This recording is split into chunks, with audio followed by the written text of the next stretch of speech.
नमस्कार साथियों, मैं नीरज कांति आप सभी का स्वागत करता हूं आपके अपने चैनल एनके ग्लोबल एजुकेशन पर। साथियों, आज है तारीख 9 जून 2026 और आज की डेट में हम the Hindu, Indian Express, PIB, Live Mint में छपने वाले उन प्रमुख आर्टिकल्स को देखने वाले हैं जो हमारे एग्जाम के पर्सपेक्टिव से जरूरी हो। साथियों, यह video UPSC, SSC, state PCS और अदर कॉम्पिटिटिव एग्जाम की जो तैयारी करने वाले स्टूडेंट्स हैं उन सभी के लिए इम्पोर्टेंट रहने वाला है। तो यहाँ पर बिना देरी किए हम अपना जो पहला आर्टिकल है उसकी हेडिंग देखते हैं कि जो अभी सिपरी है उस सिपरी के द्वारा क्या किया गया है, अपना ईयर बुक प्रकाशित किया गया है, जिसमें हमें देखने को मिलता है कि उसने इंडिया के अंदर जो न्यूक्लियर वॉरहेड है उसकी संख्या में वृद्धि जो है उसको यहाँ पर बताया है। इसी के साथ साथ हमें यहाँ पर देखने को मिल रहा है कि पहले हमारे पास लगभग 180 न्यूक्लियर वॉरहेड हुआ करते थे, लेकिन आज के समय में इसकी संख्या बढ़कर क्या है 190 हो गई है। इसका मतलब क्या है कि पिछले साल के मुकाबले अभी 10 हमारे पास नए न्यूक्लियर वॉरहेड नजर आ रहे हैं। अब यहाँ पर सिग्निफिकेंट ये रोल इस वजह से निभाता है क्योंकि हमने एक साल में ही 10 न्यूक्लियर वॉरहेड ऐड कर लिए हैं अपने न्यूक्लियर एक प्रकार से मिसाइल सिस्टम के अंदर। तो यह बहुत ज्यादा जरूरी है, स्पेसिफिकली अगर हम देखो ऑपरेशन सिंदूर के बाद से। ठीक है, तो जो इंडिया है वो अपनी मिलिट्री का जो एक्सपेंडिचर है वो बहुत बड़े पैमाने पर बढ़ा रहा है। इसी के रिगार्डिंग ये आर्टिकल जो है वो हमें द हिंदू और इंडियन एक्सप्रेस दोनों ही जगह हमें देखने को मिलता है। इसी के साथ जो हमारा अगला आर्टिकल है वो आप यहाँ पर देख सकते हो, जो कि क्या है कॉटन कल्टीवेशन से संबंधित होगा। इंडिया के द्वारा कॉटन प्रोडक्टिविटी मिशन लॉन्च किया गया है जो कि 2031 तक यहाँ पर रहने वाला है। इसके अंतर्गत 5,659 करोड़ रुपए खर्च किए जाने की यहाँ पर सरकार के द्वारा बात की जा रही है। और इंडिया अपना जो पोजीशन था कि कॉटन के अंदर अपने आप को वर्ल्ड लीडर के रूप में देखना, उस पोजीशन को दोबारा से प्राप्त करना चाहता है। अब दोबारा से मतलब पहले इंडिया की पोजीशन थी, लेकिन कुछ सालों में इनोवेशन की कमी की वजह से यह स्थान घटता हुआ हमें नजर आ रहा है। तो डिटेल में बात करेंगे ये पूरा मामला है क्या। इसी के साथ जो हमारा अगला आर्टिकल होगा आप वो यहाँ पर देख सकते हो कि अभी हाल फिलहाल में जो राहुल गांधी है हमारे लीडर ऑफ अपोजिशन, उनके माध्यम से क्या किया गया, अंडमान और निकोबार आइलैंड है उनके द्वीपों के अंदर जो कोरल रीफ्स हैं और वहां पर एक प्रकार से डाइविंग की गई और उनके माध्यम से दिखाया गया कि अंडमान और निकोबार आइलैंड में जो प्रोजेक्ट लगाए जा रहे हैं उनका इन कोरल रीफ्स के ऊपर और इसी के साथ जो एनवायरनमेंट है उसके ऊपर किस प्रकार से नेगेटिव इफेक्ट पड़ेगा। और उसी की एवज में जो हमारा यहाँ पर आप देख रहे हो सेंट्रल गवर्नमेंट है उसने यहाँ पर क्लियरिफाई किया है कि अंडमान और निकोबार जो हम आइलैंड डेवलप कर रहे हैं वो क्या है इंडिया की नेशनल सिक्योरिटी के लिए, इकोनॉमिक डेवलपमेंट के लिए और एनवायरमेंटल सेफगार्ड के लिए बहुत ही ज्यादा जरूरी है। इससे हम क्या है पीछे नहीं हट सकते। ठीक है, तो और भी हम डिटेल में बात करेंगे। अभी मैं सिर्फ आपको हेडिंग दिखा रहा हूं कि क्या क्या चीजें हम आज की वीडियो में पढ़ने वाले हैं। इसी के साथ साथ ई जागृति प्लेटफॉर्म को यहाँ पर लॉन्च किया गया है, जिसको अभी NAEG जो 2026 का अवार्ड है वो भी प्रदान किया गया है। अब यहाँ पर मैंने आपको कुछ दिन पहले शायद कल या परसों की वीडियो में बताया था कि NAEG अवार्ड क्या है, किस किस डिपार्टमेंट को मिला, मैंने ये भी बताया था। अब ई जागृति क्या है हाल फिलहाल में बहुत ज्यादा न्यूज में है, इस वजह से इसको दोबारा से कवर किया जा रहा है। ठीक है, अदरवाइज और भी बहुत सारे प्लेटफॉर्म्स हैं और हमारे गवर्नमेंट ऑफ इंडिया के इंस्टीट्यूशंस हैं उनको यह अवार्ड मिला है। अब इनको तो सिल्वर अवार्ड मिला है, कईयों को गोल्ड अवार्ड भी मिला है, उनके बारे में भी मैंने आपको पहले की वीडियो में बता रखा है, आप प्लेलिस्ट में जाकर चेक कर सकते हैं। इसी के साथ साथ यहाँ पर जो हमारा अगला आर्टिकल होगा आप यहाँ पर देख रहे हो, अरावली रेंज के अंदर हमें कुछ पेट्रोग्लिफ्स मिले हैं। अब ये जो पेट्रोग्लिफ्स होते हैं बेसिकली ये हमारे पहले के जो पूर्वज हैं ठीक है, उनके द्वारा बनाया गया था। इससे हमें पता चलता है कि हमारा जो प्री हिस्टोरिक पास्ट था वह किस प्रकार का था। यहाँ पर आप देख रहे हैं कि कुछ पैरों के निशान आपको नजर आ रहे हैं, और दूसरी तरफ इमेज में आप देख रहे हो कि यह एक प्रकार का क्या है, हैंड एक्स आपको नजर आ रहा है, जो कि अचुलियन टूल के रूप में यहाँ पर बनाया गया है। अचुलियन टूल क्या है, hand axe pre historic time में किस तरह से बनाया जाता था, प्री हिस्टोरिक टाइम क्या है, इसके बारे में हम यहाँ पर डिटेल में बात करने वाले हैं। तो हमने यहाँ पर ओवरव्यू ले लिया, चलिए आइए डिटेल में यहाँ पर बात करते हैं एक एक करके सभी आर्टिकल्स को। आर्टिकल में आगे बढ़ने से पहले आपके लिए इंफॉर्मेशन है, NK global education Telegram channel है, इस पे आपको बहुत सारे रिसोर्सेज मिल जाएंगे, आप यहाँ पर इस टेलीग्राम को ज्वाइन कर सकते हैं। इसी के साथ साथ यहाँ पर करंट अफेयर का वन स्टॉप सॉल्यूशन आपको नजर आएगा सिर्फ और सिर्फ 499 में, जिसके अंदर आपको पहले की जितने भी करंट अफेयर है वो मिलेंगे, और इसी के साथ इन फ्यूचर जितना भी आपका करंट अफेयर आने वाला है वो आपको मिलता रहेगा सिर्फ और सिर्फ इस ग्रुप के अंदर। ये जो ग्रुप का वैलिडिटी है वो लाइफ टाइम रहने वाली है। इसका मतलब आप एक बार इस ग्रुप को ज्वाइन कीजिए और फिर उसके बाद जब तक आप इस ग्रुप को ज्वाइन करके रखना चाहते हैं रख सकते हैं। इसी के साथ करंट अफेयर का वन स्टॉप सॉल्यूशन इसके अंदर होगा, जिसके अंदर आपको डेली बेस पर, जैसा अभी आप पीडीएफ देख रहे हैं वो मिलेगा करंट अफेयर की पीडीएफ, इसी के साथ वीकली बेस पर, मंथली बेस पर, और पूरे साल भर कर जो current affair booklet PDF form में आपको क्या है एक ही स्थान पर मिलेगा। अब ऐसा नहीं है कि जो पूरे साल का करंट अफेयर आएगा उसके लिए आपको अलग से क्या करना पड़ेगा, पे करना पड़ेगा। आपको क्या है इसी ग्रुप के अंदर सारी चीजें मिलती रहेंगी इन फ्यूचर, जितने टाइम के लिए आप ज्वाइन करके रखना चाहते हैं। इस ग्रुप से जुड़ने के लिए आप सिंपल सा ये जो व्हाट्सएप नंबर दिया गया है इस व्हाट्सएप नंबर पे कांटेक्ट कर सकते हैं। हालांकि हम दोबारा से अपने आर्टिकल पर आते हैं, तो मैंने यहाँ पर आपको बताया कि सिप्री ने अपना ईयर बुक लॉन्च कर दिया है 2026 का, जिसके अंदर हमें यहाँ पर नजर आ रहा है कि इंडिया के अंदर जो न्यूक्लियर आर्सेनल है उनकी संख्या में वृद्धि देखने को मिल रही है। इंडिया के पास पहले 180 न्यूक्लियर वॉरहेड हुआ करते थे, लेकिन आज के समय में इनकी संख्या बढ़कर क्या है 190 हो चुकी है। यानी इसी साल के अंदर अंदर यानी 2025 में हमने लगभग 10 न्यूक्लियर वॉरहेड को अपने सिस्टम के अंदर शामिल किया है। अब बात करते हैं कि ये सिप्री क्या है। सिप्री की आप फुल फॉर्म देख सकते हो, Stockholm International Peace Research Institution. ये एक प्रकार का क्या है, रिसर्च इंस्टीट्यूशन है, जो कि हर साल अपना ईयर बुक प्रकाशित करता है। ठीक है, कि किस देश के पास कितना आर्म फोर्सेस है या फिर जो आर्म मटेरियल है वो हमें देखने को मिलता है। और इसी में हमें पता चला 100 न्यूक्लियर वॉरहेड के बारे में इंडिया के। इसी के साथ साथ यहाँ पर क्या है, यह दर्शा रहा है कि इंडिया क्या कर रहा है अभी के समय में न्यूक्लियर मॉडर्नाइजेशन प्रोग्राम के अंतर्गत बहुत बड़े पैमाने पर काम करता हुआ नजर आ रहा है। इसी के साथ इससे हमें पता चलता है इस रिपोर्ट से कि इंडिया के अंदर जो लॉन्ग रेंज डिलीवरी सिस्टम है उसको कैपेबल बनाया गया है, ताकि हम जो लॉन्ग रेंज पे हमारे टारगेट है, चाहे वो चाइना हो गया या फिर पाकिस्तान हो गया, इन सभी तक को क्या है आसानी से एक प्रकार से वहां तक अपनी पहुंच को रख पाए। ठीक है, जब भी इन फ्यूचर वॉर की सिचुएशन आती है तो हम क्या है उनको अपने टारगेट में रख पाए और एक प्रकार से डिटरेंस प्रोवाइड कर पाए।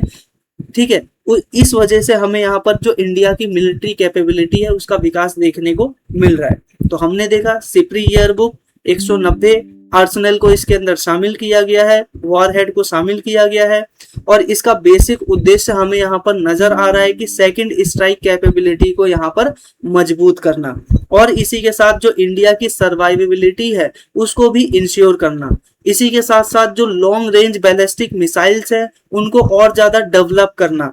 इसी के साथ जो चाइना और पाकिस्तान है जो कि प्रमुख रूप से इंडिया के लिए थ्रेट नजर आते हैं अलग अलग समय पर, उनको क्या है एक डिटरेंस प्रोवाइड कराना कि अगर आपने हमारे ऊपर आक्रमण किया या कुछ गतिविधियां की तो हमारे पास भी कैपेबिलिटी है उसका क्या है जवाब देने के लिए। इसी के साथ साथ इंडिया के अंदर हमें देखने को मिल रहा है, इस रिपोर्ट से पता चल रहा है कि हम सी बेस्ड जो न्यूक्लियर फैसिलिटी है उसको भी बहुत बड़े पैमाने पर बढ़ा रहे हैं।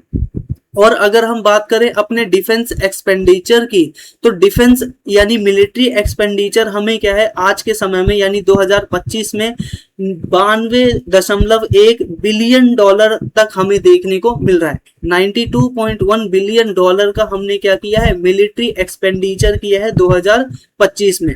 अगर हम इसको पिछले साल से कंपेयर करें तो हमें नजर आता है कि 8.9% इसमें वृद्धि हमें नजर आ रही है। और यही चीज को देखते देखते अगर आप इंडिया का वर्ल्ड लेवल पे पोजीशन देखोगे तो India one of the largest defence expenditure वाला देश बन चुका है। ध्यान रखिएगा, आपसे रैंकिंग भी पूछी जा सकती है, तो फर्स्ट रैंकिंग पे आपको यूक्रेन नजर आता है, इसको आप नोट कर लीजिएगा। और सेकंड नंबर पर नजर आता है आपको इंडिया। ठीक है, अब पहले के टाइम पर क्या होता था, इंडिया पहले नंबर पर था, और जैसे ही रशिया और यूक्रेन का वॉर बढ़ा तो यूक्रेन ने अपना जो डिफेंस एक्सपेंडिचर है वो बढ़ा दिया। इसी वजह से आपको यूक्रेन ज्यादा डिफेंस के अंदर एक्सपेंडिचर करता हुआ नजर आ रहा है। लेकिन आज के समय में इंडिया क्या है, सेकंड नंबर पर आ गया है। इसी के साथ साथ हमें यहाँ पर देखने को मिलता है कि इंडिया की न्यूक्लियर डॉक्ट्रिन क्या है। तो हमने यहाँ पर बेसिक जो न्यूज था उसके बारे में डिटेल में बात कर ली है कि क्या न्यूज था और क्यों ये हम बेसिकली पढ़ रहे हैं। अब हम कुछ स्टैटिक पॉइंट को देख लेते हैं जो कि क्या है, इंडिया के डिफेंस सेक्टर को जानने के लिए बहुत ही ज्यादा जरूरी है। वो क्या है, इंडिया की न्यूक्लियर पॉलिसी क्या है, इंडिया का न्यूक्लियर डॉक्ट्रिन क्या है। सबसे पहले हमने दो पॉलिसी को इंडिया के अंदर अपना रखा है कि हम किसी भी देश के ऊपर पहले न्यूक्लियर अटैक नहीं करेंगे। पहला सिद्धांत हमने क्या अपनाया है, no first use of nuclear weapons. ठीक है, पहला। दूसरा हमें देखने को मिलता है क्रेडिबल मिनिमम डिटरेंस। इसका मतलब ये हुआ कि हम क्या करेंगे, न्यूक्लियर वेपन्स को एक प्रकार से डिटरेंस के रूप में प्रयोग करेंगे, ना कि इसको वॉर फाइटिंग एक प्रकार से आर्सेनल के रूप में या वॉर फाइटिंग एक प्रकार से मिलिट्री पावर के रूप में हम यूज करेंगे। ठीक है, तो बेसिकली हमारा उद्देश्य यही है कि भाई कोई हमारे ऊपर आक्रमण ना करे, ये चीज सामने वाले को जता देना, यही हमारा प्रमुख उद्देश्य है हमारी न्यूक्लियर फैसिलिटी को डेवलप करने का। और जब भी हम हमारे ऊपर कोई अटैक करता है तो उसका क्या है, मैसिव रिटेलिएशन हम कर सके। अब मैसिव रिटेलिएशन का मतलब क्या है, देखो हमने अपनी न्यूक्लियर पॉलिसी के अंदर सीधा सीधी सी बात बोल रखी है कि हम किसी के ऊपर भाई पहले आक्रमण करेंगे नहीं।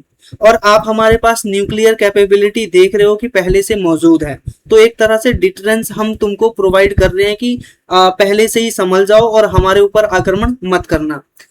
लेकिन अगर किसी ने गलती से आक्रमण कर दिया तो उसके ऊपर हम मैसिव एक प्रकार से रिटेलिएशन करेंगे, यानी उसके ऊपर इतनी बुरी तरह से अटैक करने की कैपेबिलिटी हम रखते हैं कि उसके बहुत बड़े एरिया को क्या है, हम डिस्ट्रॉय कर सकते हैं। इस प्रकार की जो हमारी एक प्रकार से कैपेबिलिटी है वो नजर आ रही है।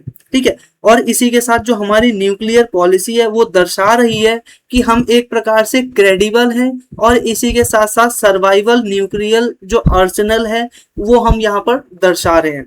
ठीक है, क्रेडिबल है यानी आप हम पे निश्चित हो सकते हो कि हम न्यूक्लियर एक प्रकार से इक्विपमेंट है, वेपन है, उसका कभी भी गलत इस्तेमाल नहीं करेंगे, किसी के ऊपर अटैक नहीं करेंगे, लेकिन हम अपने जो सुरक्षा है उसको भी इतना ध्यान में रखेंगे। और इसी वजह से हम देखते हैं कि इंडिया ने अपने आप को न्यूक्लियर के अंदर इतना ज्यादा डेवलप कर लिया है आज के समय में कि वह क्या है, न्यूक्लियर ट्रायड के अंदर शामिल हो चुका है। अब न्यूक्लियर ट्रायड का क्या मतलब होता है, यह दुनिया की कुछ चुनिंदा कंट्रियों का समूह है, देशों का समूह है जिसके पास कैपेबिलिटी है। क्या कैपेबिलिटी है यहाँ पर उनके पास, कि वह अपने न्यूक्लियर को बेसिकली क्या है, लैंड से यानी जमीन के माध्यम से, इसी के साथ साथ एयर के माध्यम से, इसी के साथ सी के माध्यम से क्या कर सकते हैं, अटैक कर सकते हैं। तो ये बात आपको ध्यान रखना है कि इंडिया आज क्या है, न्यूक्लियर ट्राइड कंट्री है। न्यूक्लियर ट्राइड कंट्री का मतलब ये हुआ कि इंडिया के पास कैपेबिलिटी है कि वो नदी बेसिकली लैंड यानी जमीन के माध्यम से, एयर यानी हवा के माध्यम से, और सी यानी समुद्र के अंदर से क्या कर सकता है, न्यूक्लियर अटैक कर सकता है। अब आइए डिटेल में देखते हैं। डिटेल में आप यहाँ पर देख रहे हो कि लैंड बेस हमारे कुछ सिस्टम है जिसके अंदर हमने न्यूक्लियर फैसिलिटी इंस्टॉल कर रखी है। उदाहरण के लिए अग्नि 1, अग्नि 2, अग्नि 3, अग्नि 4, अग्नि 5 और इसी के साथ जो अग्नि पी है वो बेसिकली आपको यहाँ पर नजर आएंगे। ये बेसिकली हमारे पास क्या है, कुछ लैंड बेस्ड मिसाइल सिस्टम है।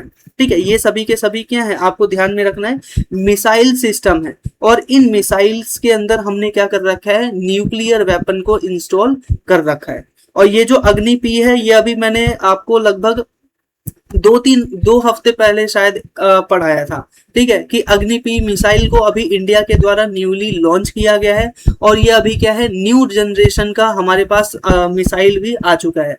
अब बात आती है न्यू जनरेशन का मतलब क्या है, हमारे पास पहले कौन सी जनरेशन थी और अभी कौन सी जनरेशन आ चुकी है। आपको यहाँ पर ये बात कमेंट बॉक्स में बतानी है कि जो अभी ये अग्नि P5 हमने मिसाइल लॉन्च की है, अभी मैंने 2 हफ्ते पहले ही पढ़ाया था, इस वजह से पूछ रहा हूँ कि ये कौन से जनरेशन का मिसाइल सिस्टम है, 4th जनरेशन का है, 5th जनरेशन का है या फिर 6th जनरेशन का मिसाइल सिस्टम यहाँ पर नजर आता है। कमेंट बॉक्स में आपको यहाँ पर ये बताना है। इसी के साथ साथ यहाँ पर बात करते हैं अगर एयर बेस की, तो हमने कुछ हेलीकॉप्टर्स और बाकी चीजों के अंदर भी क्या कर रखा है, इस प्रकार से न्यूक्लियर फैसिलिटी इंस्टॉल कर रखे हैं। उदाहरण के लिए मिराज 200 के अंदर और सुखोई MK-30 MKI जो फाइटर जेट है उनके अंदर, और राफेल फाइटर जेट है उसके अंदर भी हमारे पास पोटेंशियल नजर आ रहा है कि हम उसके अंदर न्यूक्लियर एक प्रकार से वॉरहेड लगाएं। लेकिन क्या है, अभी इसके ऊपर काम किया जा रहा है।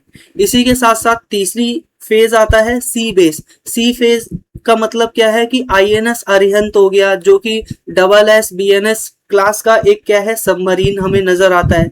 इसी के साथ K-15 सागरिका, जो कि क्या है, SLBM जो हमारा न्यूक्लियर सबमरीन है, वो एक प्रकार की उस कैटेगरी के अंदर आता है।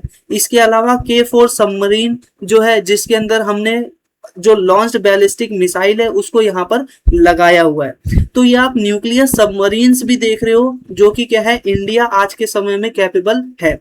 अब देखो, बात आती है एयर की और यहाँ पर लैंड की, तो इनके साथ प्रॉब्लम एक बात क्या होती है कि इनको ना आसानी से डिटेक्ट किया जा सकता है। आसानी से तो नहीं डिटेक्ट किया जा सकता, लेकिन हाँ, बहुत हद तक संभावना रहती है कि जो दुश्मन के रडार हैं इनको आसानी से पकड़ ले। लेकिन हमें यहाँ पर देखने को मिलता है कि इसी बीच में जो सी बेस न्यूक्लियर सिस्टम है वो बहुत ज्यादा इंपॉर्टेंट हो जाता है। क्यों हो जाता है? क्योंकि ये एक प्रकार से अस्योर्ड करता है सेकंड स्ट्राइक कैपेबिलिटी को। मान लीजिए दुश्मन की सेना ने क्या किया, हमारे एयर और लैंड बेस जितने भी न्यूक्लियर फैसिलिटी है उनको डिस्ट्रॉय कर दिया।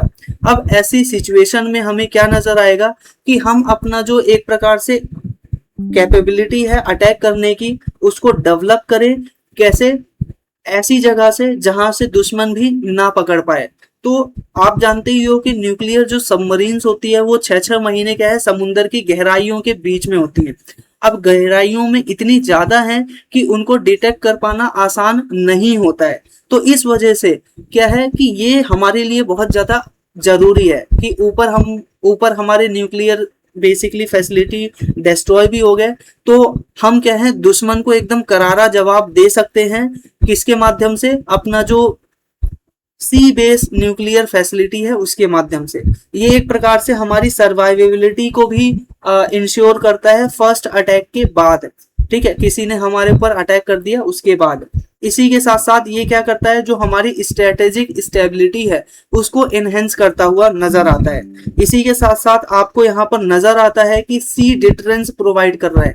सी डिटरेंस यानी दुश्मन को यह पता चल जाए कि इंडिया के पास इस प्रकार की पावर है कि आपने उसके साथ कुछ भी किया तो वह सेकंड बेस मिसाइल सिस्टम को लॉन्च कर देगा और आपके जितने भी ठिकाने हैं उसको क्या है, तहस नहस कर सकता है।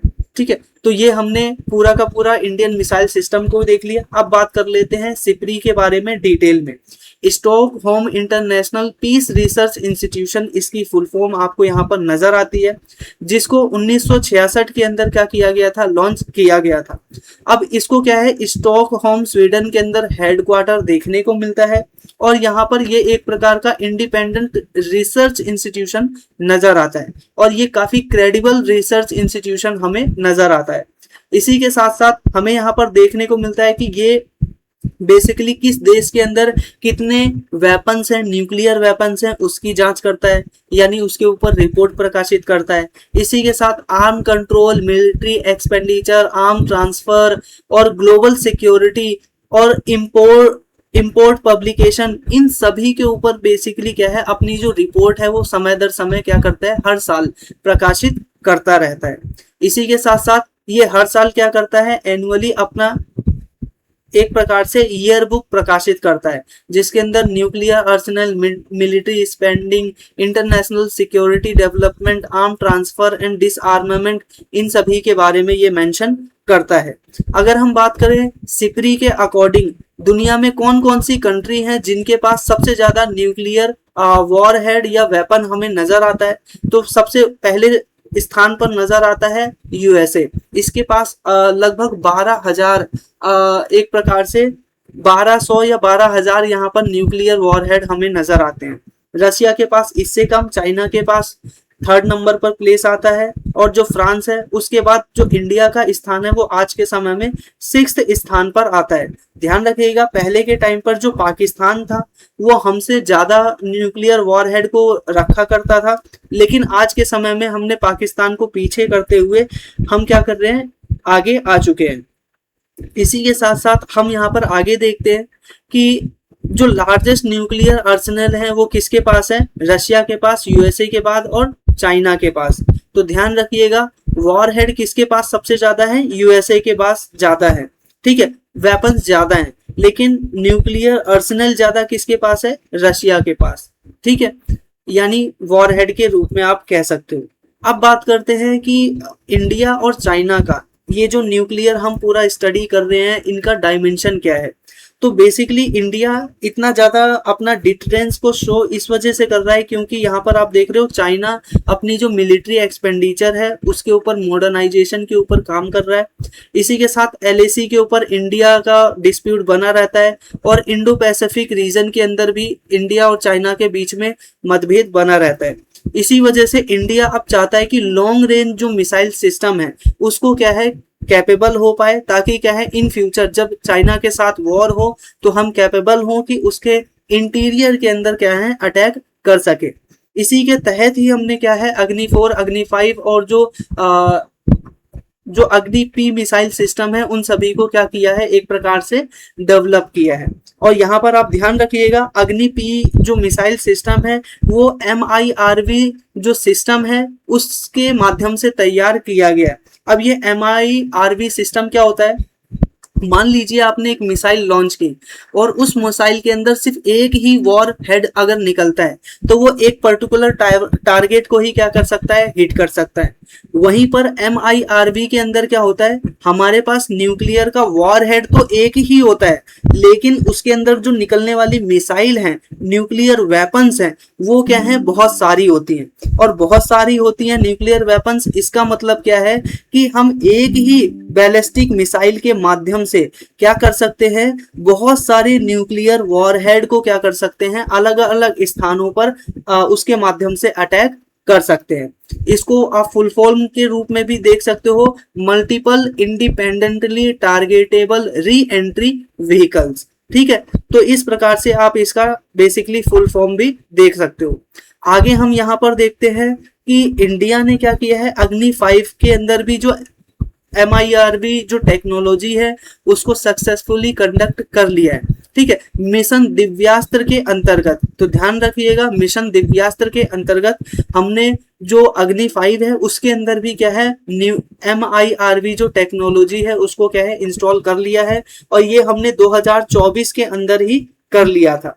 इसी के साथ साथ ये कुछ मेजर ट्रीटीज हैं, आप यहाँ पर इनको देख सकते हो जो कि वर्ल्ड लेवल पे हमने कर रखा है। अब 1 मिनट आप यहाँ पर रुकिएगा, ठीक है, अभी आते हैं।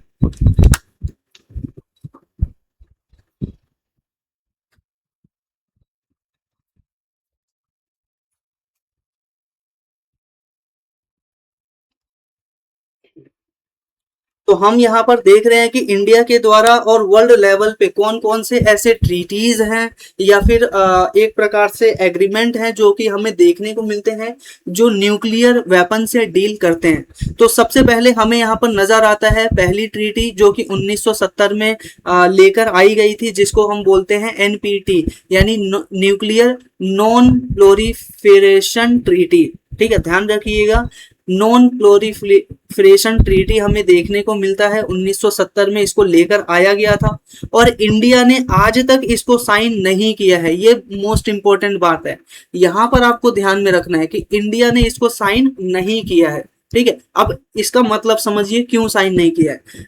हेडिंग से ही पता चल रहा है यानी फुल फॉर्म से ही पता चल रहा है कि नॉन प्रोलिफरेशन ट्रीटी, और नॉन प्रोलिफरेशन ट्रीटी के अंदर आप ये बोल रहे हैं कि हम क्या करेंगे, अपना जो न्यूक्लियर फैसिलिटी है या न्यूक्लियर कैपेबिलिटी है उसको क्या है और ज्यादा डेवलप नहीं करेंगे। तो नॉर्मल सी बात है, अमेरिका अपने न्यूक्लियर वेपन डेवलप करे, यूरोप अपने न्यूक्लियर वेपन डेवलप करे, रशिया करे, चाइना करे, लेकिन इंडिया ना करे, ऐसा हो नहीं सकता। तो इस वजह से इंडिया ने इस नॉन प्रोलिफरेशन ट्रीटी से अपने आप को बाहर रखा है। एक बात, दूसरा हमें एक ट्रीटी देखने को मिलती है सीबीटी ट्रीटी यानी comprehensive nuclear test ban treaty. अब इसके अंदर बेसिकली बात की जाती है कि हम क्या करेंगे, न्यूक्लियर जो एक्सप्लोजन्स हैं उनको क्या है नहीं करेंगे। इसी के साथ साथ इसके अंदर भी क्या है, इंडिया ने सिग्नेटरी नहीं किया है यानी साइन नहीं किया है। क्यों नहीं साइन किया है कि भाई अगर लैंड के ऊपर, एयर के ऊपर या फिर हम समुद्र के अंदर न्यूक्लियर टेस्ट नहीं करेंगे तो हम अपने न्यूक्लियर टेस्ट को डेवलप ही न्यूक्लियर फैसिलिटीज को डेवलप ही कैसे करेंगे। ठीक है, तो इस वजह से इंडिया ने इसको भी साइन नहीं किया है। इसी के साथ साथ यहाँ पर हाल ही में नजर आ रहा है कि जो बेसिकली अमेरिका जैसी बड़ी कंट्रीज हैं वो चाहती है कि बाकी दुनिया अब न्यूक्लियर फैसिलिटी को डेवलप ना करे, इस वजह से अलग अलग नई ट्रीटी लेकर आ रही है। जैसे कि आप देख सकते हो FMCT। अब इसके अंतर्गत क्या है, ये अमेरिका और बाकी कंट्रीज क्या कहते हैं, जो डेवलप कंट्री है जिनके पास पहले से ही न्यूक्लियर वेपन है, वो कहती हैं कि हमारे पास क्या है, जो फिजाइल मटेरियल है उसको कट ऑफ करना चाहिए। अब फिजाइल मटेरियल मतलब जिस चीज से जो न्यूक्लियर वेपन्स हैं वो चलते हैं, उसका रॉ मटेरियल भी तो होगा ना कुछ। तो न्यूक्लियर फ्यूजन के लिए या फिर न्यूक्लियर एक प्रकार से वेपन को चलाने के लिए जो ये रेडियो एक्टिव सब्सटेंस हमें चाहिए होते हैं, उन सब्सटेंस का या रॉ मटेरियल का हम पूर्ति उस देश को नहीं होने देंगे जो कि क्या है हमारे देश के लिए खतरा हो या फिर वर्ल्ड लेवल पर खतरा हो। तो इसको क्या है प्रपोज करने की बात की जा रही है, नेगोशिएशन लगातार चल रहे हैं इंटरनेशनली। ठीक है, हालांकि इसके ऊपर कोई खास बातचीत यहाँ पर आगे बढ़ती हुई हमें नजर नहीं आ रही है। तो अब हमने वर्ल्ड के लेवल पे देख लिया कि किस तरह से न्यूक्लियर डेवलपमेंट हो रहा है। अब बात करते हैं इंडिया के अंदर।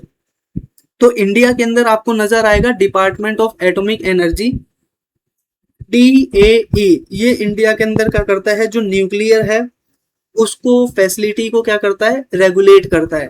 इसी के साथ साथ यहाँ पर हमें भाभा एटॉमिक रिसर्च सेंटर देखने को मिलता है जो कि रिसर्च का काम करता है। इसी के साथ nuclear power corporation of India limited. इसी के साथ साथ ये कुछ प्रमुख संस्थाएं हैं जो कि आपको ध्यान में रखना चाहिए। इंडिया के अंदर न्यूक्लियर फैसिलिटी से संबंधित डिपार्टमेंट और इंस्टीट्यूशंस यहाँ पर नजर आते हैं।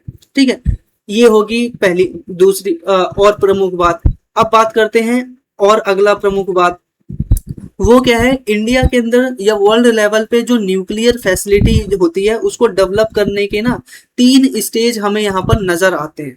पहला स्टेज आपको यहाँ पर नजर आता है जिसके अंदर हम हैवी प्रेशराइज्ड जो वाटर रिएक्टर है उसके माध्यम से न्यूक्लियर फैसिलिटी डेवलप करते हैं।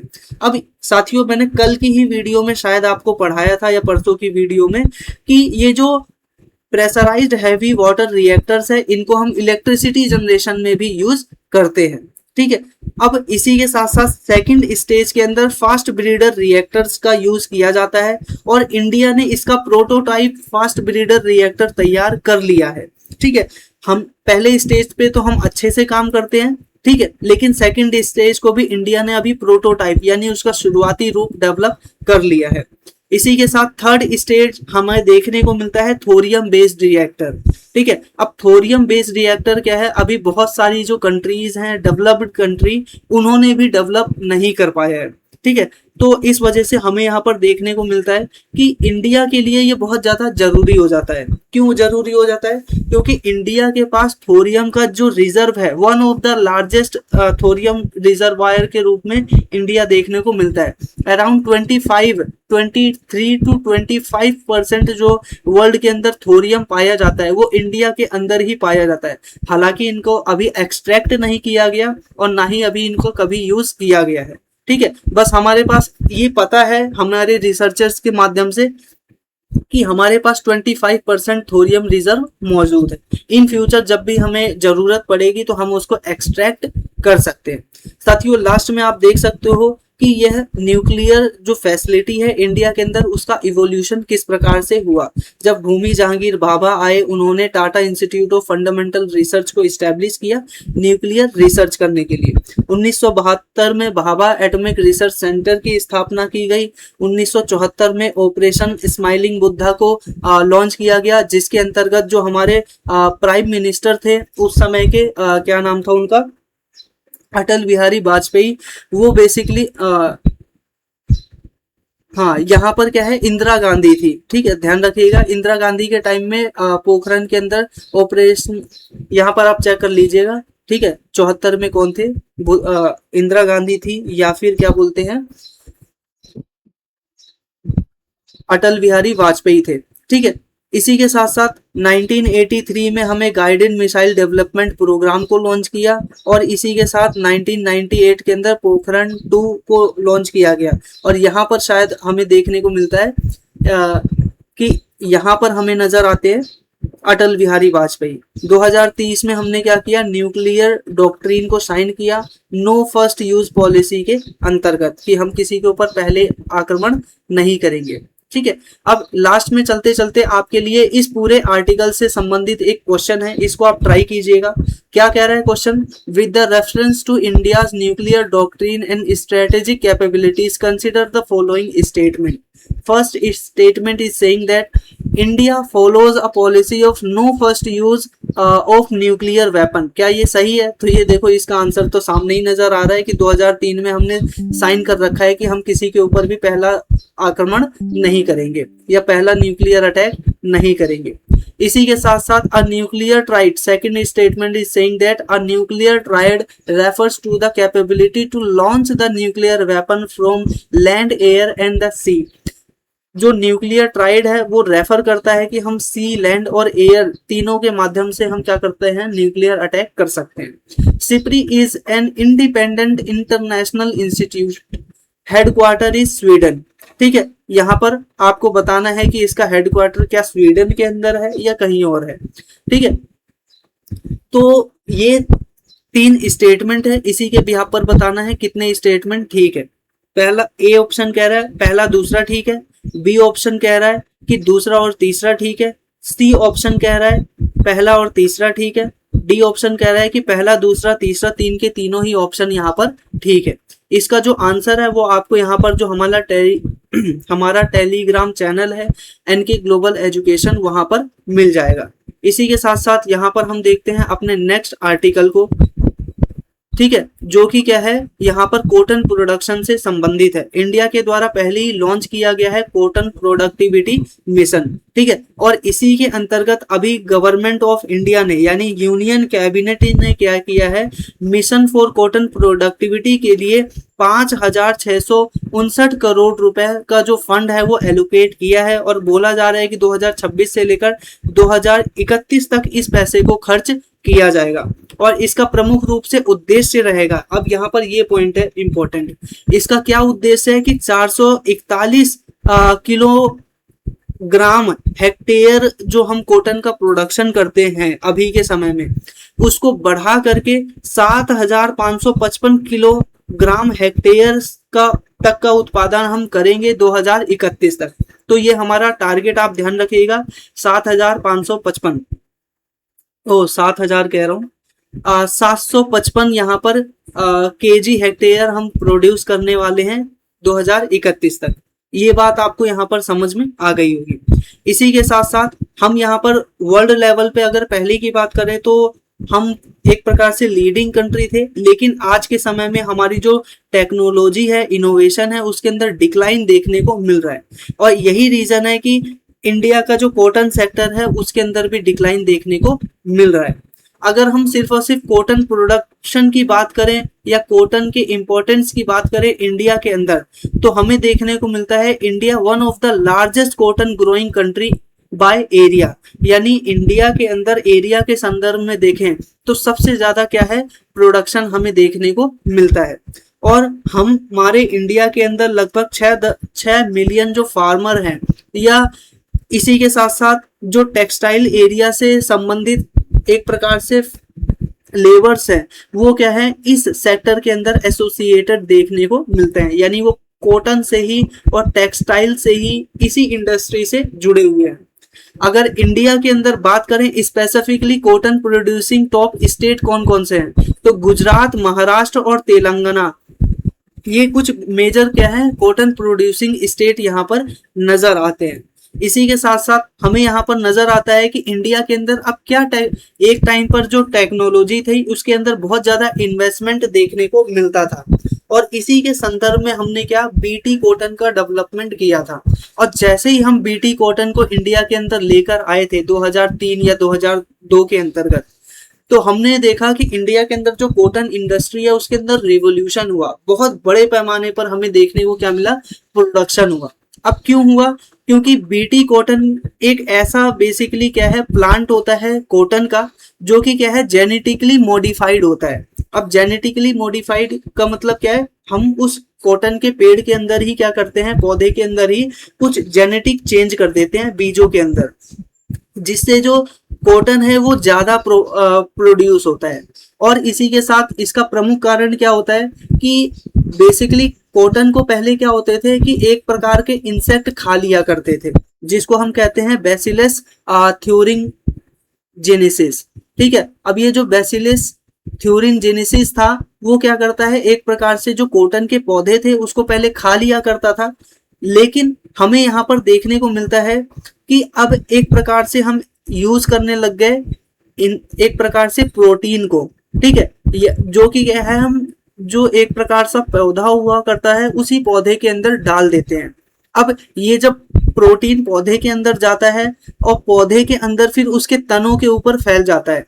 अब जब तने के ऊपर ये जो टॉक्सिक मटेरियल है, ठीक है, वो फैल जाता है, और यहाँ पर क्या है, जब बुल वॉर्म आते हैं उसको खाने के लिए, तो क्या होता है, उनकी डेथ हो जाती है। क्योंकि ये जो बुल वॉर्म है एक प्रकार से पेस्ट होते हैं, जो कि क्या है, ये जो आप कॉटन देख रहे हो, इन कॉटन के तनों के ऊपर लग जाते हैं और पेड़ को सुखाकर मार देते हैं। लेकिन यहाँ पर हमें देखने को मिलता है कि ये जो बुलवॉर्म पेस्ट है उसको कंट्रोल करने के लिए हमने क्या किया, बीटी कॉटन का डेवलपमेंट किया, जो कि बेसिकली हमें यहाँ पर देखने को मिलता है कि ये एक ऐसे प्रकार का क्या है, बैसिलस थ्यूरिजेनेसिस यानी बीटी को डेवलप करता है, जो कि एक प्रकार का प्रोटीन बनाता है पौधों के ऊपर, जो बुलवॉर्म से उनको बचाता है। और इसको क्या है, 2002 में कमर्शियल कल्टीवेशन के लिए अप्रूव कर दिया गया था। ठीक है, इसी के साथ साथ हमें देखने को मिलता है 2006 के अंदर जो बुलगार्ड 2 है उसको भी यहाँ पर लॉन्च कर दिया गया था। ठीक है, ये एक प्रकार का पेस्टिसाइड, एक प्रकार का जो जेनेटिक मटेरियल है वो हमें यहाँ पर देखने को मिलता है।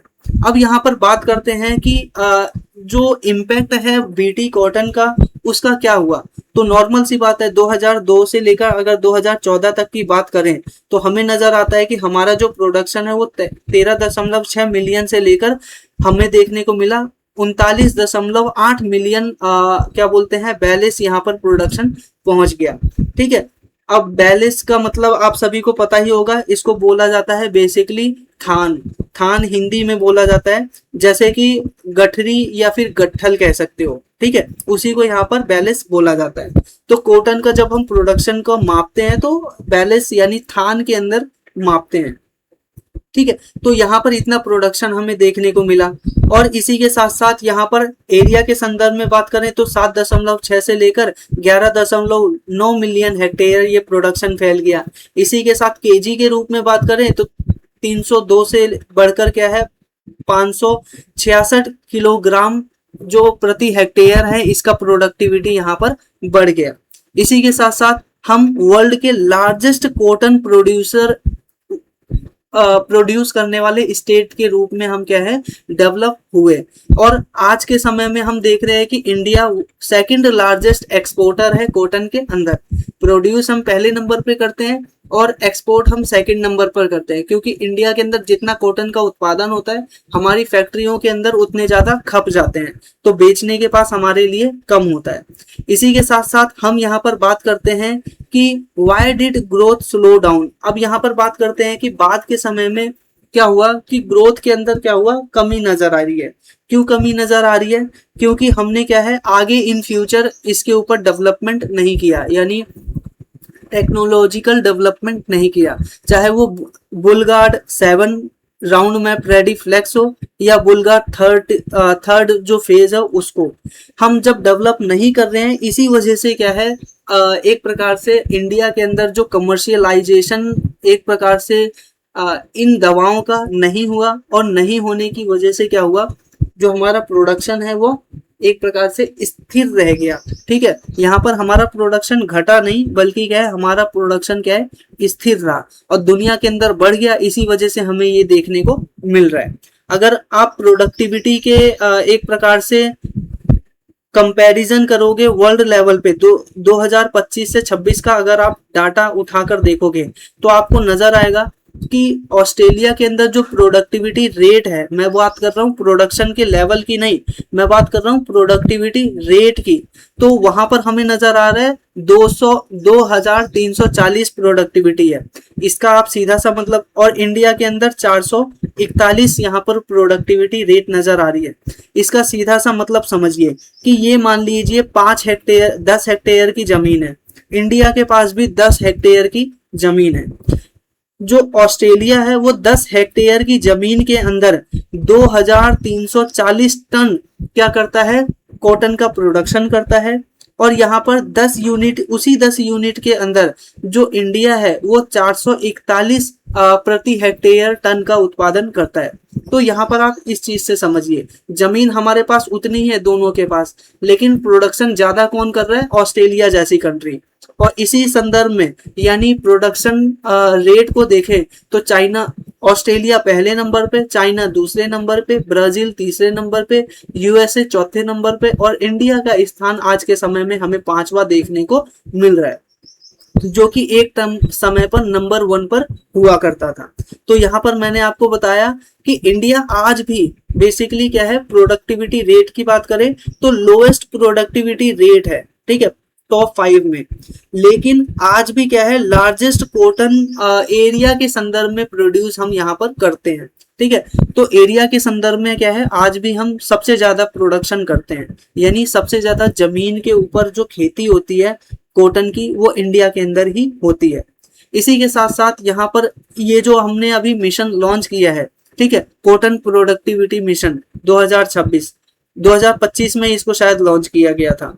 तो इसके अंदर बेसिकली क्या है, सीड क्वालिटी के ऊपर मेंटेन करना बेसिक काम है, इसी के साथ प्रोडक्टिविटी को इंक्रीज करना, इसी के साथ क्लाइमेट जो रेजिलिएंट क्रॉप्स होते हैं उनको डेवलप करना, इसी के साथ पेस्ट को मैनेजमेंट करना, ये इसका प्रमुख उद्देश्य नजर आता है। और मैंने आपको पहले ही बताया मेजर उद्देश्य यही है कि 755 किलोग्राम प्रति हेक्टेयर से हम उत्पादन करेंगे 2031 तक, ये हमारा उद्देश्य है। ठीक है, अब बात कर ली हमने मेन चीज की, अब बात कर लेते हैं कुछ स्टैटिक फैक्ट की। स्टैटिक फैक्ट आपसे पूछा जा सकता है कि कॉटन का जो प्रोडक्शन है इंडिया के अंदर ज्योग्राफिकल संदर्भ में किस प्रकार से है, तो एग्रोक्लाइमेटिक कंडीशन किस प्रकार से है। तो नजर आता है कि इंडिया के अंदर जो कॉटन है वो 21 से लेकर 30 डिग्री सेल्सियस तक के तापमान पर क्या है वो डेवलप होता हुआ नजर आता है। अगर इससे ज्यादा और इससे कम अगर टेम्परेचर हुआ तो क्या है, इससे नुकसान हो सकता है।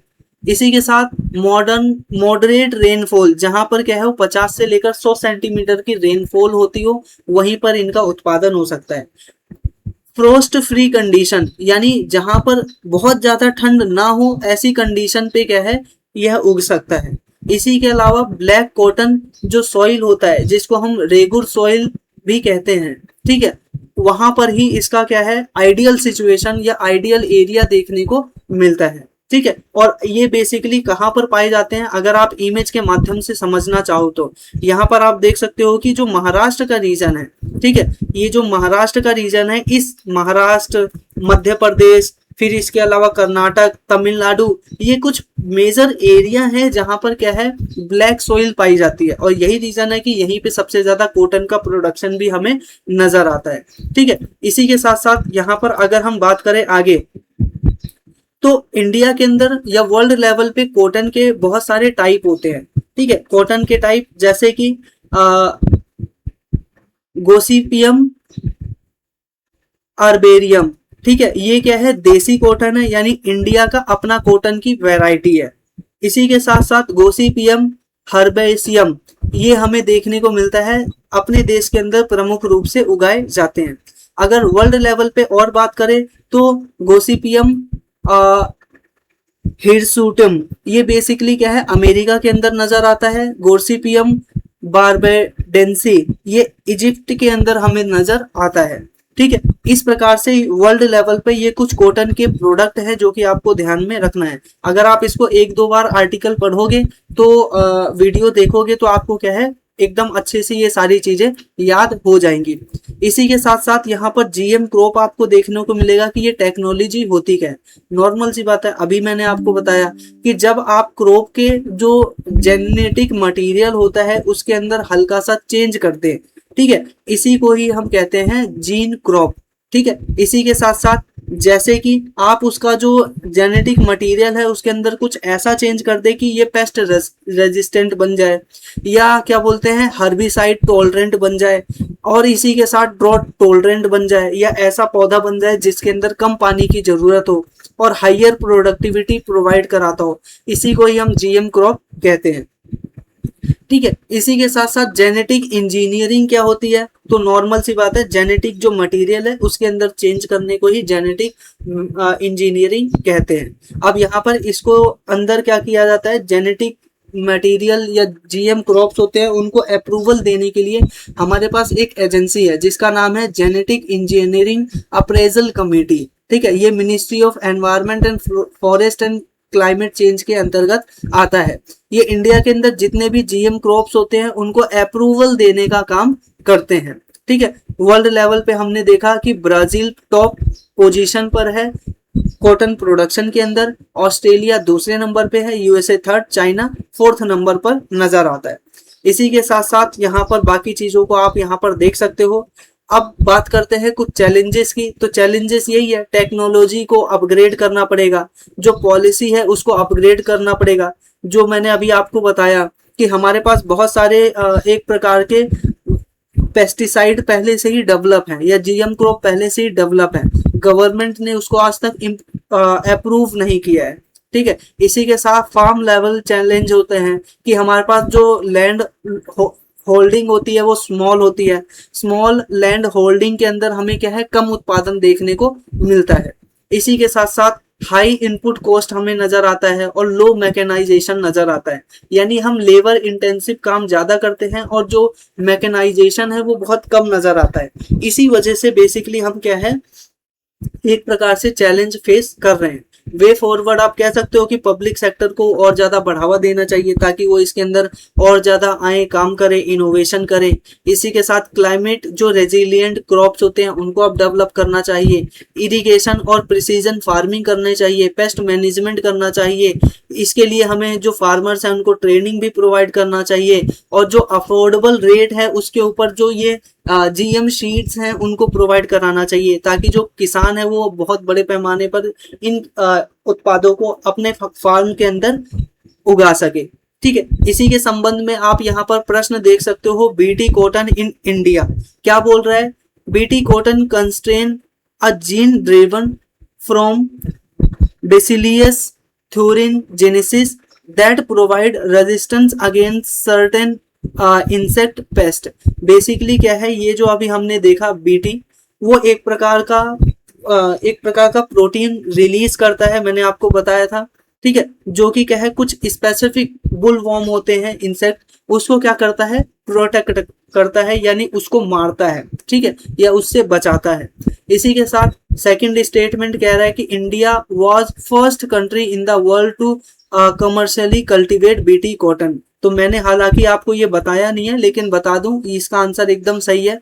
वर्ल्ड के अंदर पहला कंट्री है जिसने बीटी कॉटन के अंदर जो एक प्रकार से अप्रूवल है वो प्रदान किया था। इसी के साथ genetic engineering appraisal committee is responsible for approving the environmental release of genetically modified crops in India. यानी जो जीएम क्रॉप्स होते हैं उनको इंडिया के अंदर अप्रूव करने का काम जीईएसी का होता है। इनमें से कितने ऑप्शन ठीक है वो आपको यहाँ पर बताने हैं। बहुत ही आसान होगा क्योंकि अभी अभी हमने यहाँ पर क्या है, ये पूरा का पूरा जो आर्टिकल है वह पढ़ा है। साथियों, ये कुछ पॉइंट है, जैसे कि आप यहाँ पर अदर इंस्टीट्यूट का एक मटेरियल है जो कि आपको यहाँ पर मिल गया, आप इसको यहाँ पर क्या है देख सकते हो रेफरेंस के लिए। पंजाब, हरियाणा, राजस्थान, नॉर्दर्न इलाके में, फिर ये कुछ वैरायटी है जहाँ पर इंडिया प्रोड्यूस करता है। गुजरात, महाराष्ट्र, तेलंगाना में सबसे ज्यादा प्रोडक्शन होता है। ये कुछ गवर्नमेंट इनिशिएटिव आपको नजर आ जाते हैं। इसी के साथ साथ ये कुछ क्या है, वे फॉरवर्ड है, आप यहाँ पर देख सकते हो। इसी के साथ कॉटन के अंदर अभी हाल फिलहाल में ही इंडिया के अंदर क्या है, ईएलएस कॉटन को लॉन्च किया गया था। इसका प्रमुख रूप से उद्देश्य ये था कि जो 5 साल का ये पूरा का पूरा मिशन था, जिसके अंदर जो कॉटन की वैरायटी है उसको इम्प्रूव करने का उद्देश्य रखा गया था। इसके अंदर ये कॉटन की कुछ वैरायटी है, इसको यहाँ पर डेवलप करने की बात की गई थी, ठीक है। इसी के साथ कुछ कैरेक्टरिस्टिक्स होते हैं कॉटन के। देखो यहाँ पर ये इंपॉर्टेंट पॉइंट है, इसको आप अलग से नोट कर लीजिएगा कि ये कॉटन के कुछ पार्ट होते हैं, आप इसको यहाँ पर इस प्रकार से नोट कर सकते हो। ये कुछ इंपॉर्टेंट है कॉटन इंडस्ट्री की, और यहाँ पर कुछ इशू हैं जो कि इस मिशन से संबंधित यहाँ पर दिखाए गए हैं। और ये जो पूरा मटेरियल आपको इंस्टीट्यूट के माध्यम से देखने को मिलता है, ठीक है, PMFIS से देखने को मिलता है। तो इसी प्रकार से हम यहाँ पर बढ़ते हैं अपने नेक्स्ट आर्टिकल की तरफ।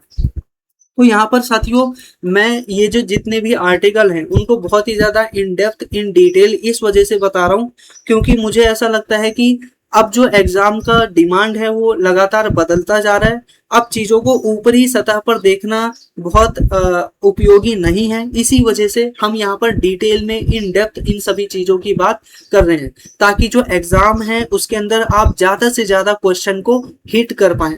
अब आप इतना ज़्यादा फोकस मत कर लीजिए कि क्या बोलते हैं, सिर्फ 5 मिनट वाली वीडियो, 10 मिनट वाली वीडियो को देखने के ऊपर ज़्यादा फोकस मत कीजिए क्योंकि वो आपके लिए बहुत ज़्यादा फायदेमंद भी नहीं होगी, ठीक है।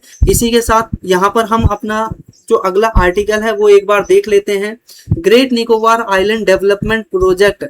मैंने आपको बताया कि अभी राहुल गांधी जो हमारे लीडर ऑफ अपोजिशन है अंडमान गए और फिर उन्होंने इस प्रोजेक्ट के एक प्रकार से एनवायरमेंटल इम्पैक्ट के ऊपर क्या है कुछ सवाल उठाए और गवर्नमेंट ने इसका जवाब दिया है कि ये हमारे नेशनल सिक्योरिटी के लिए बहुत जरूरी है, ठीक है। और ये पूरा का पूरा जो प्रोजेक्ट है वो 13,000 करोड़ रुपए का प्रोजेक्ट है जिसके अंदर हम ड्यूअल यूज वाला international airport, transshipment port, township और पावर इंफ्रास्ट्रक्चर इन सभी को डेवलप कर रहे हैं। तो यहाँ पर आप इमेज के अंदर ही देख सकते हो कि यहाँ पर कैंपबेल बे है और यहाँ पर जो जोगिंदर नगर है, इसी के साथ साथ गला गाठिया बे है। इसी के साथ इन्हीं स्थानों पर क्या है आपको दूसरे नंबर पर जो दिख रहा है यहाँ पर इंटरनेशनल एयरपोर्ट बनाया जाएगा। इसी के साथ साथ यहाँ पर आपको नजर आएगा इंटरनेशनल कंटेनर ट्रांसशिपमेंट टर्मिनल यहाँ पर नजर आएगा, यहाँ पर बनाया जाएगा। और इसी के साथ साथ इस प्रकार से टाउनशिपमेंट आपको नजर आएगी ये नॉर्दर्न पार्ट में, ठीक है। और यहाँ पर एक पावर प्लांट भी नजर आएगा इस इलाके में। ये पूरा का पूरा जो इलाका है इंडिया का, अगर आप मैप देखोगे कभी तो आपको इस प्रकार से नजर आएगा कि कुछ इस स्थान पर बहुत सारे क्या है, द्वीपों का समूह है। उन द्वीपों को समूह को आप यहाँ पर मेजर लेवल पे इस प्रकार से देख सकते हो। और इसके अंदर भी जो इंदिरा पॉइंट है, ठीक है, साउदर्न टिप में जो पॉइंट है वहां पर हमें एक क्या बोलते हैं, ग्रेट निकोबार आइलैंड देखने को मिलता है। उसी आइलैंड के ऊपर ये पूरा का पूरा प्रोजेक्ट है वो लगाया गया है। ठीक है, आप यहाँ पर देख सकते हो इतने पूरे इलाके की यहाँ पर बात की जा रही है। ठीक है, आइए चलिए एक काम करते हैं, ये जो पूरा आर्टिकल है इसको हम डिटेल में देख लेते हैं। तो सबसे पहले अंडमान और निकोबार आइलैंड के अंदर प्रोजेक्ट लाया जा रहा है। अंडमान और निकोबार आइलैंड है वो क्या है, 10 डिग्री चैनल पर अवस्थित है, 6 डिग्री चैनल पर अवस्थित है। इसका सार्दर्न पॉइंट हमें इंदिरा पॉइंट देखने को मिलता है, अभी मैंने बताया, और मलक्का स्ट्रीट भी हमें इसी स्थान पर देखने को मिलता है। अगर हम इसके एरिया की बात करें तो 910 किलोमीटर स्क्वायर नजर आता है, और इसका जो हेड क्वार्टर है वो हमें कैंपेबल बे के अंदर नजर आता है। अब आप यहाँ पर समझ गए होंगे कि मैंने ये सभी स्थानों का जो नाम है वो अभी क्यों बताया था। जो हेड क्वार्टर है कैंपेबल के अंदर नजर आ रहा है, टाउनशिपमेंट प्रोजेक्ट, और ये सारी चीजें अभी हम यहाँ पर देखते हैं। एक इंपॉर्टेंट फैक्ट आप यहाँ पर ध्यान रखिएगा कि ग्रेटर निकोबार आइलैंड के नॉर्दर्न इलाके में यहाँ पर कैंपेबल बे नेशनल पार्क हमें नजर आता है ग्रीन एरिया में। ठीक है, और इसी के साथ यहाँ पर सॉर्दर्न पॉइंट में हमें यहाँ पर नजर आता है गलेथिया नेशनल पार्क। और गलेथिया नेशनल पार्क बार बार न्यूज में यहाँ पर बना रहता है, इस वजह से इसको यहाँ पर जान लेना बहुत ही ज्यादा जरूरी है। ठीक है, ये क्या है, ग्रेट निकोबार आइलैंड का ही पार्ट है। अब हम यहाँ पर बात करते हैं ग्रेट निकोबार आइलैंड का जो प्रोजेक्ट है, उस प्रोजेक्ट के अंदर क्या क्या चीजें हैं। तो पहला मैंने बताया international container transport shipment terminal यहाँ पर आपको नजर आएगा। ठीक है, इसके अंदर यहाँ पर गलेथिया बे के अंदर इसको बनाया जाएगा। इसके अंदर पोर्ट बनाया जाएगा, जैसे कि सिंगापुर वगैरह के अंदर है पोर्ट, क्या बोलते हैं, क्लैंग यहाँ पर बनाया जाएगा। कोलंबो पोर्ट यहाँ पर बेसिकली क्या है, ये जो इंटरनेशनल पोर्ट है उनके साथ कनेक्टेड यहाँ पर होता हुआ नजर आएगा आपको। ठीक है, ये इंटरनेशनल जो पोर्ट है उनसे क्या है, कनेक्ट किया जाएगा गलेथिया बे के अंदर जो पोर्ट बनाया जा रहा है। इसी के साथ साथ ड्यूअल यूज यहाँ पर ग्रीनफील्ड एयरपोर्ट हमें देखने को मिलेगा। ठीक है, जिसको क्या है, सिविल वे में और मिलिट्री पर्पस दोनों के माध्यम से यहाँ पर हम यूज कर सकते हैं। यानी एयरपोर्ट भी आप यहाँ पर देख सकते हो, कुछ इस स्थान पर बनाया जाएगा। इसी के साथ साथ यहाँ पर क्या है, maritime surveillance, rapid military development और डिजास्टर क्या बोलते हैं, रिस्पॉन्स और टूरिज्म और कनेक्टिविटी के लिए ये जो एयरपोर्ट है वो बहुत ही ज्यादा जरूरी होगा। इसी के साथ यहाँ पर एक ग्रीन फील्ड टाउनशिपमेंट प्रोजेक्ट को भी लॉन्च किया जा रहा है। इमेज के अंदर थर्ड पॉइंट पे आप यहाँ पर देख सकते हो। इसके अंतर्गत क्या किया जाएगा, अर्बन इंफ्रास्ट्रक्चर बनाया जाएगा, बड़ी बड़ी रेजिडेंशियल बिल्डिंग्स बनाई जाएंगी, कमर्शियल फैसिलिटीज बनाई जाएंगी। ठीक है, इसी के साथ साथ यहाँ पर चौथे पॉइंट पे पावर एंड सपोर्टिंग इंफ्रास्ट्रक्चर बनाया जाएगा। अब इतने बड़े पैमाने पर शहर बना रहे हैं, एयरपोर्ट बना रहे हैं, शिपमेंट प्रोजेक्ट बना रहे हैं, उसके लिए बिजली की भी तो जरूरत होगी।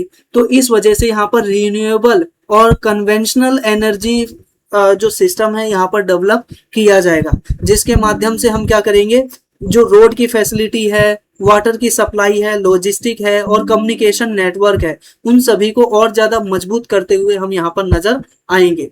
तो ये पूरा का पूरा प्रोजेक्ट आपको इस प्रकार से नजर आ रहा है। अब गवर्नमेंट ये कह रही है कि इसका जो स्ट्रेटेजिक इंपॉर्टेंट है वो बहुत ही ज्यादा है। क्यों? क्योंकि ये मलक्का स्ट्रेट के ऊपर अवस्थित हमें यहाँ पर नजर आ रहा है, और ये वही रीजन है कि जहां पर क्या है, वर्ल्ड का 1/3 जो ग्लोबल मैरीटाइम ट्रेड है इसी रास्ते से होकर गुजरता है।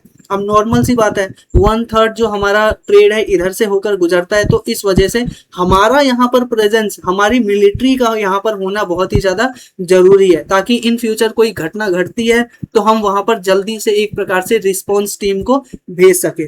ठीक है, इसी के साथ साथ ये इंडिया की जो मैरीटाइम डोमिनेंस है उसको भी इनहेंस करती हुई नजर आएगी। ठीक है, जिसके अंदर हम मॉनिटरिंग करेंगे क्रिटिकल सी लाइन को। ठीक है, कम्युनिकेशन जो हमारी होती है, हमारे पास जितना भी इंटरनेट वगैरह आता है वो क्या है, समुद्र के अंदर बिछाए गए तारों के माध्यम से आता है। तो हमारे जितने भी तार समुद्र के अंदर बिछाए गए हैं उनको यहाँ पर सर्विलांस करेगा, उनकी सिक्योरिटी करेगा। जो हमारी नेवल रीच है उसको क्या है इंडो पैसिफिक रीजन के अंदर बचाएगा। इसी के साथ सागर विजन को भी क्या है प्रमोट करेगा, जो कि बात करता है security growth for all in the region, यानी हमारे आसपास जितने भी पड़ोसी देश हैं जो समुद्र से सटे हुए हैं उन सभी का क्या हो सिक्योरिटी हम कर सके और उनकी प्रोस्पेरिटी के अंदर अपना एक महत्वपूर्ण योगदान निभा सके। ये बेसिकली क्या है, कुछ प्रोमिनेंट हमारे पास इनिशिएटिव नजर आते हैं या फायदा नजर आता है, और ये सारी बातें किसके माध्यम से की जा रही हैं, गवर्नमेंट ऑफ इंडिया के माध्यम से। वह यह कह रहे हैं कि ये हमारे नेशनल सिक्योरिटी के लिए बहुत ज्यादा जरूरी है, इंडियन ओशियन के अंदर हमारी प्रेजेंस होना बहुत जरूरी है, ताकि हम जो हमारे इंडिया के अगेंस्ट में एंटी पायरेसी हो रही है या एंटी स्मगलिंग एक्टिविटीज हो रही हैं, स्मगलिंग एक्टिविटीज हो रही हैं, उसको हम क्या है काउंटर कर सकें। ठीक है, इसी के साथ साथ यहाँ पर आप देख सकते हो military significance, air naval asset, इसके अलावा बेटर लॉजिस्टिक सपोर्ट सिस्टम, इसी के साथ साथ ह्यूमैनिटेरियन असिस्टेंट और डिजास्टर रिलीफ को हम क्या है और ज्यादा इंप्रूव कर पाए। अब यहाँ पर बात करते हैं अपोजिशन की, जो कि क्या है जो हमारे लीडर ऑफ अपोजिशन है जो कि बात करते हैं हमेशा, वो क्या है इकोलॉजिकल सेंसिटिविटी के ऊपर बेस्ड है कि भाई अगर आप यहाँ पर डेवलपमेंट करोगे तो यहाँ पर बहुत सारी जो कोरल रीफ्स हैं उनको नुकसान होगा। इसी के साथ साथ यहाँ पर हमें ट्रॉपिकल और एवरग्रीन रेन फॉरेस्ट नजर आते हैं, कोरल रीफ्स नजर आती है, मैंग्रोव फॉरेस्ट नजर आते हैं, और मैंग्रोव फॉरेस्ट के बारे में मैंने शायद परसों आपको यहाँ पर बताया था। इसी के साथ साथ यहाँ पर यूनिक एंडेमिक स्पीसीज पाई जाती हैं।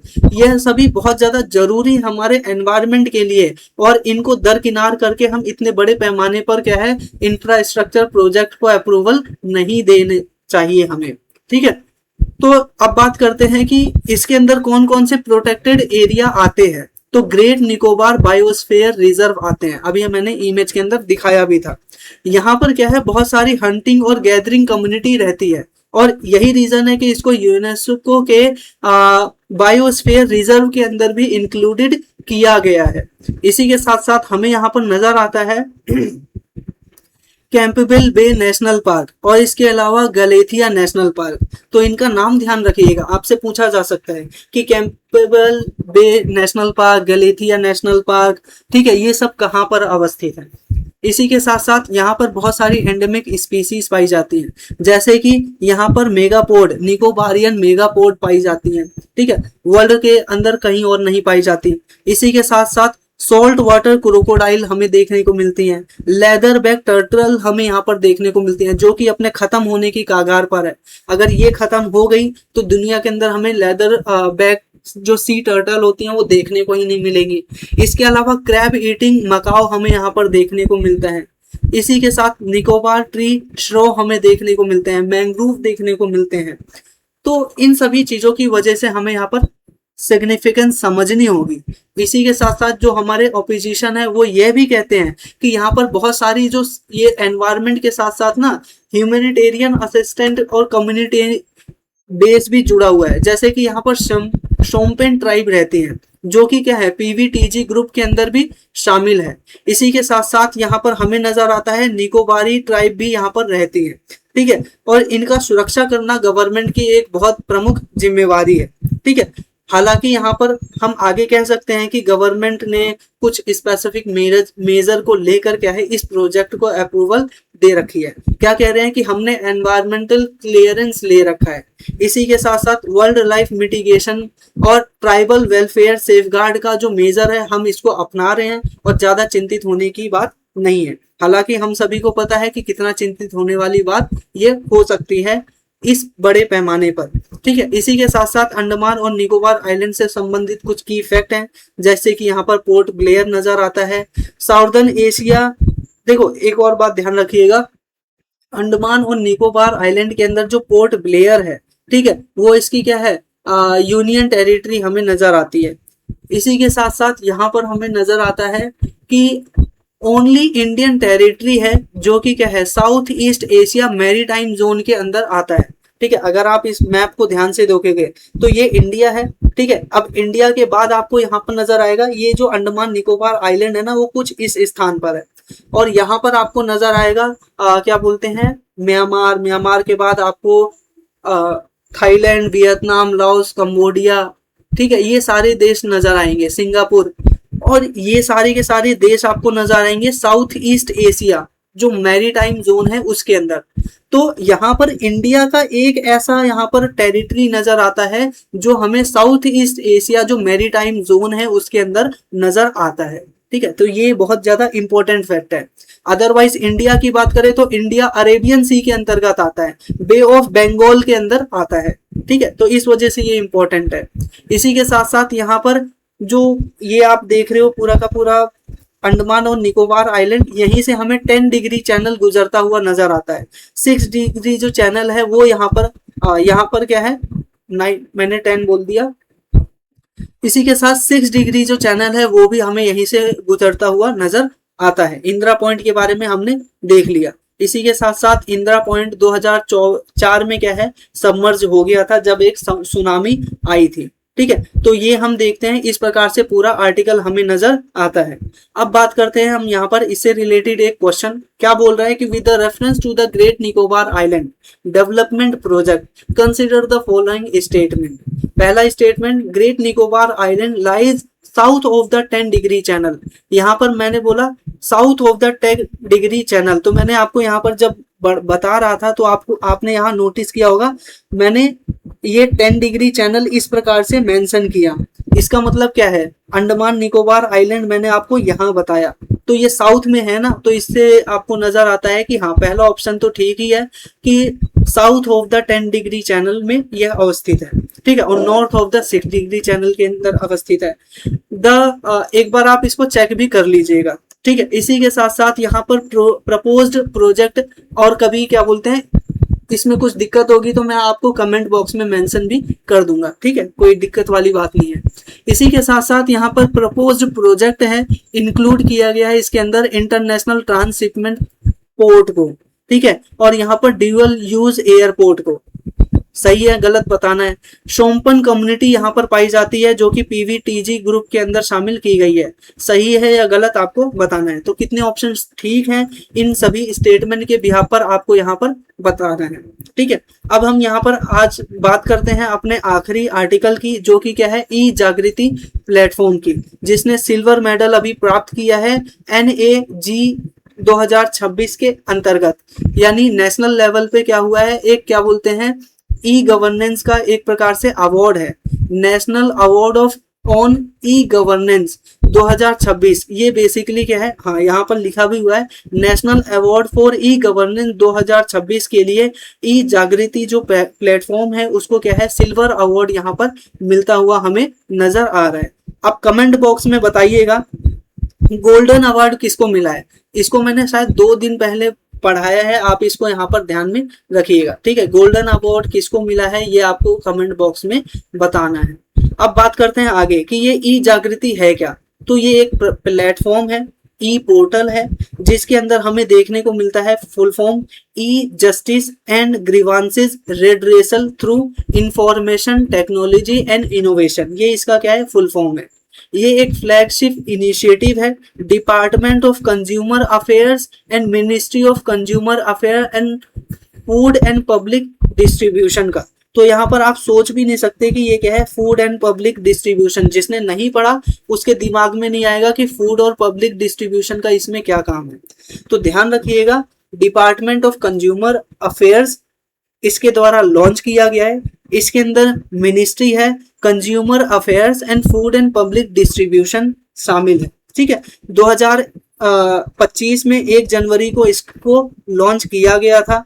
ये बेसिकली जो हमारा जस्टिस सिस्टम है उसके मॉडर्नाइजेशन के ऊपर फोकस करता है। इसी के साथ जो कंज्यूमर्स होते हैं, जो हमारे एक प्रकार से ग्राहक होते हैं, उनके जितने भी मैटर हैं उनको और जल्दी से जल्दी डिस्प्यूट को रिजॉल्व किया जा सके, इस वजह से ये पोर्टल लॉन्च किया गया है, जिसको हाईली टेक्नोलॉजी ड्रिवन बनाया गया है ताकि जो जस्टिस सिस्टम है उसको और ज्यादा अच्छे से इंश्योर किया जा सके। यहाँ पर आप अपनी कंप्लेंट फाइल कर सकते हो। इसी के साथ साथ यहाँ पर जो जो डिले हुआ करता था पेपर वर्क में वो कम होगा, ट्रांसपेरेंसी मेंटेन होगी और अकाउंटेबिलिटी और ज्यादा बढ़ जाएगी, और जो डिजिटल गवर्नेंस है वो भी बढ़ता हुआ नजर आएगा।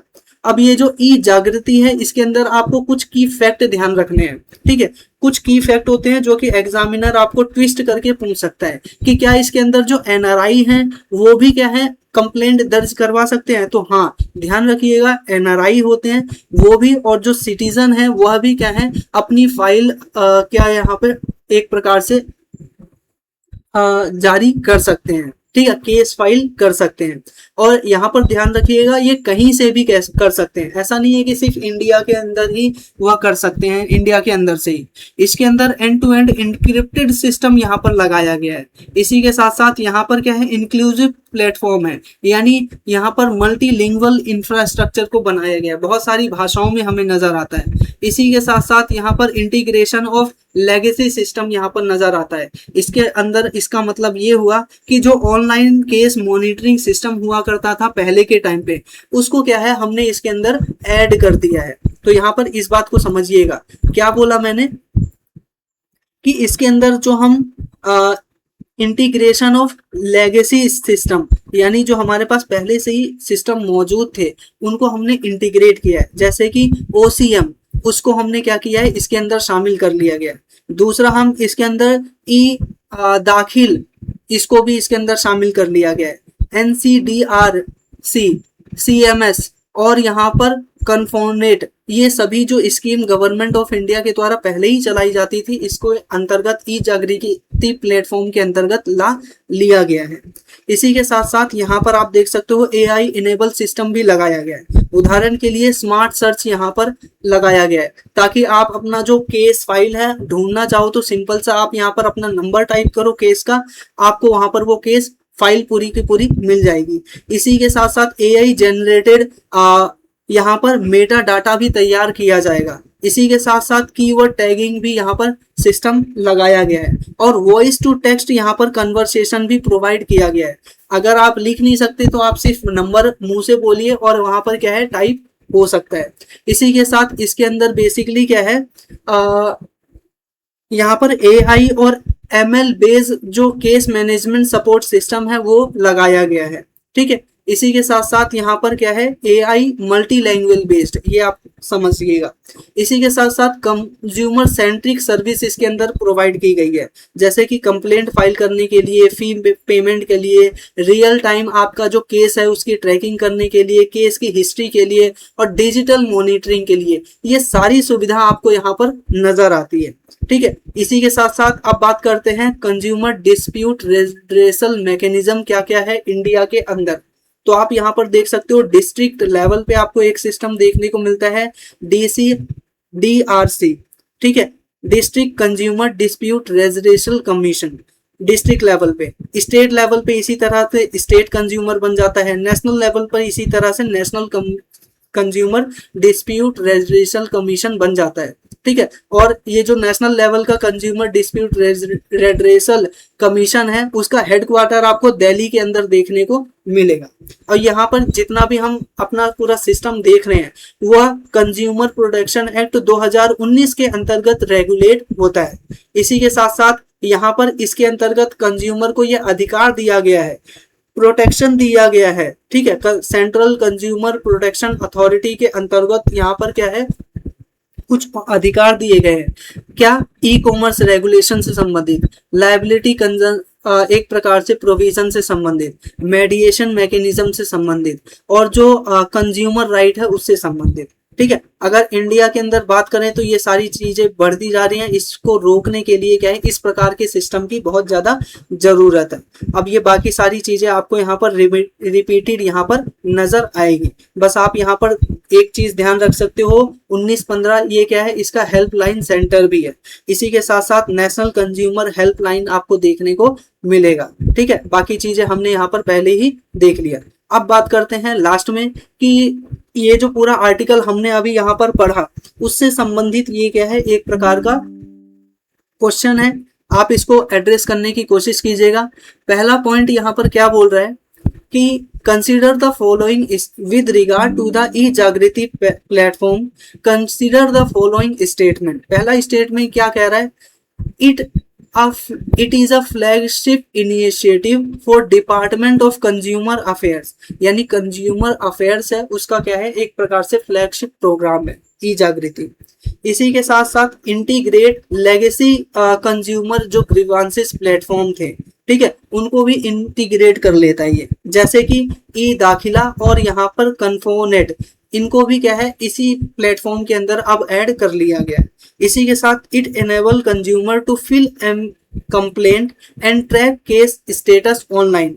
तो इनमें से कितने ऑप्शन ठीक है ये आपको कमेंट बॉक्स में बताना है।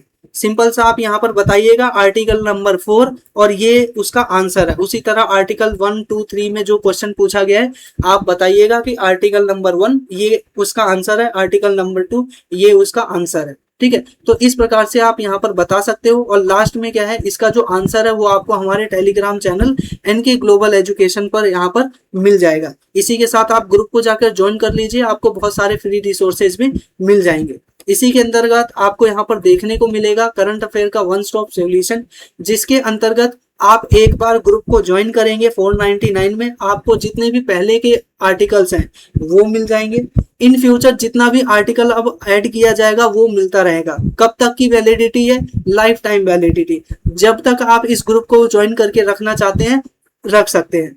इसके अंदर करंट अफेयर का वन स्टॉप सॉल्यूशन आपको देखने को मिलेगा। एक बार ग्रुप ज्वाइन कर लिया तो कहीं भी भटकने की जरूरत नहीं है। जैसे कि इसके अंदर डेली बेस पर करंट अफेयर आपको मिलेगा, वीकली बेस पर करंट अफेयर आपको मिलेगा, इसी के साथ मंथली बेस पर आपको करंट अफेयर मिलेगा और पूरे साल भर का current affair booklet PDF form में आपको यहाँ पर मिलने वाली है, ठीक है। तो ये सारे का सारा जो सुविधा है वो आपको सिर्फ और सिर्फ 499 में मिलेगा। इस ग्रुप से ज्वाइन करने के लिए सिंपल सा आप ये जो व्हाट्सएप नंबर दिया गया है इसके ऊपर मैसेज कर सकते हैं, ठीक है।